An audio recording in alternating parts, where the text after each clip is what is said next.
सब भाई लोग के गोविंद के तरफ से हैप्पी न्यू ईयर बाटे। कहे बा भैया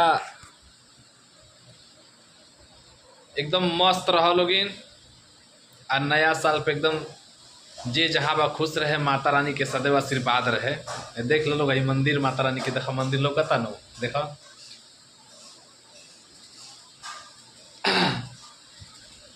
अरे बनौले रही ह कृपा, अरे बनौले रही ह कृपा 2026 में सब पे बनौले रही ह कृपा। मैहर में तू ही सरदा कहालू हो, अरे भगतन के लाज बचावे मैया जालू हो।